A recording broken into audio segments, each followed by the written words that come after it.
Hi and welcome to another Sunday masterclass. So doing something a bit different today. Usually in these videos I work on a section of my own paintings. I want to make some Inktense tutorials and I've got these pencils here. Now I didn't buy these, they were gifted to me by a friend of mine who moved across to France, and although he still does art, he works almost entirely digitally, so he decided he didn't need these anymore, so he sent them over to me. But I'd like to do some tutorials and I just don't know that I've got a full set here. I mean, just looking at them, I think there might be some colours missing. Now Inktense has a very wide range. I was having a look and you can buy any colours separately, so what I'm going to do today is swatch the colours I've got and really see where the gaps are in my palette. So I think that if you watch this along with me and hear me talk about the different colours and what I might use them for, then it could be helpful for you, not just for pencils but choosing any colours, because we want to make sure we have a full amount of primaries. Secondaries a little bit less important.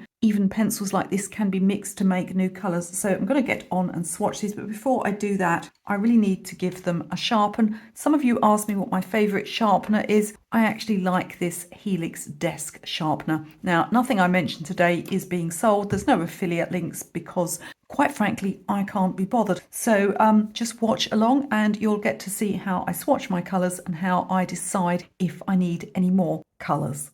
So I've sharpened the ones that were blunt, and what I'm going to do is start by swatching them in a certain order. So you don't want to just swatch randomly because we need to see if there are any gaps. So I'm going to start with primaries. I'll also want to swatch any neutrals like earths, or if there's a black, something like that. And of course secondaries. So I'm going to start with yellow because I know that there's only one yellow. Some of these darker colours, it's quite hard actually to see what they are, but we'll start with our yellow. And straight away, I'm thinking that, I may possibly need another one because it is a primary and I don't want there to be, only a cool yellow or only a warm yellow. Now this is called sun yellow and the colour on the end looks rather mustard. With all art materials, you can't judge them. You need to swatch because we can see straight away this colour is nothing like it. But actually the explanation isn't bad. Now I would say that's something akin to a cadmium yellow light in a paint colour. So it's not the coolest yellow, but I think it's good enough for a cool yellow. I don't think I would need to go down as far as a lemon yellow initially, but I do need a warm yellow as well because there simply isn't one in this set. So I'm going to write that down. So let's go on to reds, and again I've only got one here and it does look rather scarlet, although swatching it like this it doesn't seem quite as orange as I was expecting. It looks quite a sort of a true mid-range red. If you haven't used Inktense pencils, they behave very similarly to watercolour pencils, but they're actually a bit stronger and brighter. They're ink based and they're also permanent, so once a layer has dried it doesn't re-wet. I think people make too much of that actually. I want to water this all the way down and just see how pink it goes. So it's sort of a mid-range red and it does come down to a pink, but it's not what I would call a blue-based pink. Now in any set of paints or materials I have, I always make sure I have a very cool pink because they're essential for mixing. And you can see if we did a bright pink flower, this is good for a soft rose, but if we have a bright pink flower, we just can't do it with what I've got so far because this is the only red in a set. So what I'm going to do is write down that I need a cool pink. So our third primary is blue, and it's quite hard to see. Deep indigo we've got here. This one's called sea blue, so maybe that's a bit more of a phthalo blue. Is this one a blue? No, it's a black. Okay, so we've got two blues. Let's swatch them out. Wow, that really is an indigo, isn't it? Very dark. So this is a great colour, but it's very, very cool. Almost going into a grey. I'm expecting this one to be a little more turquoise. Looks very similar as I swatch it. Sea blue.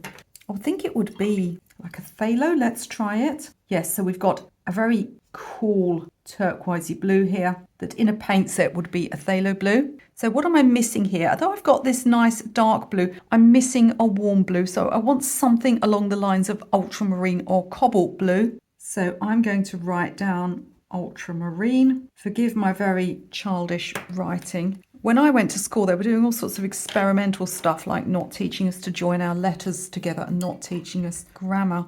I actually have quite good written English, but I don't know the, verbs, adverbs. I don't know any of that stuff because I simply wasn't taught it. And I've been toying with the idea of learning Italian. And of course, I don't know any of the terms for verbs, even though I do them instinctively. But let's not worry about that now because this isn't a language video.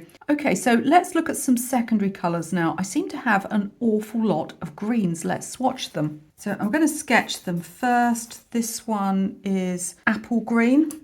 And we've got teal green and I've got leaf green. This looks like a really great selection of greens actually. That's just about my favourite colour. It's almost the same colour as my car. You probably don't believe me, but my car could be seen from space. Here we have a typical sort of phthalo green. And then this one looks like a deep sort of mossy green. Well, these are great. And although there's not a full range of greens here, I'm perfectly happy with these three, so I'm not going to buy any more greens, at least not yet. Let's look at another secondary colour. So I have what looks like a sort of a lilac here, or a violet, shall we call it? What do they call it? Fuchsia. Okay.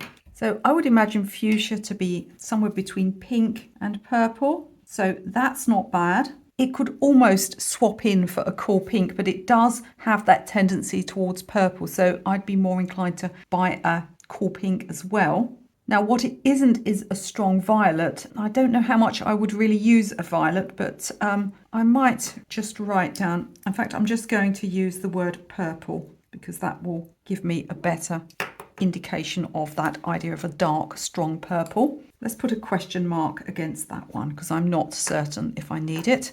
And my last secondary is an orange. Looks actually quite close to a scarlet red. It could almost be a poppy colour. What is this one called? Tangerine. Well, I wouldn't say that's tangerine at all. That's very much like a pyrrole red, actually. And I think that's a really useful colour when we compare it to this much cooler one here. I think that's a great colour to have in my box, particularly if I do any flower painting. It isn't a true orange though, so I might write down actually an orange because I feel this is warmer. It's very close actually to a Winsor & Newton sunset orange, so that pinky reddish orange. So what have I got left? I've got three colours here I've got two earth colours and I've got a black. Let's swatch the lightest one first. So quite a warm brown here. This one's called Baked Earth. It's a fairly weak colour, but somewhere between a burnt umber, probably more like a burnt sienna. This one is called Bark. Oh, it's very dark indeed. I've just gone onto a patch of water there. Let's have a look at this. It's so cool. There's almost an idea of purple to that. I do think I'm missing kind of a mid-toned brown here. Something like a burnt umber. So I'll put down burnt umber. I mean, if I wanted to take it further, I also haven't got anything like an oxide red here, that sort of brick red. I'm not too worried about that though. I can always expand to more colours depending on how I get on with the medium, because I really haven't used them much so far except to add a few details to watercolours. And finally, we have a black. We'll swatch it anyway because not all blacks are equal. Well, that's a really nice black actually. It's very strong. Although I wouldn't use a colour like this for landscape painting, they can be essential for painting animals, fur, eyeballs, things like that. So here are my colours and I've had a look and thought about the things I'm missing. I might even add a yellow ochre in here because although I've got a warm yellow, I was thinking of something like a cadmium yellow deep. I think a yellow ochre would be quite useful for landscape painting. I do mostly do landscapes, gardens, flowers, so I think we might add a yellow ochre without breaking the budget too much. Okay, so here's my list. So what I would like from you now is for you to put in the comments and let me know what sort of Inktense tutorials you would like from me. I mean, these are very unprofessional swatches here. I just wanted to get an idea of the colours. And once I've had a practice with them and I've got my new colours, I'll come back and do you a nice tutorial. Would you like a landscape, or perhaps we should start with a nice flower painting? Let me know in the comments and I'll see you again soon.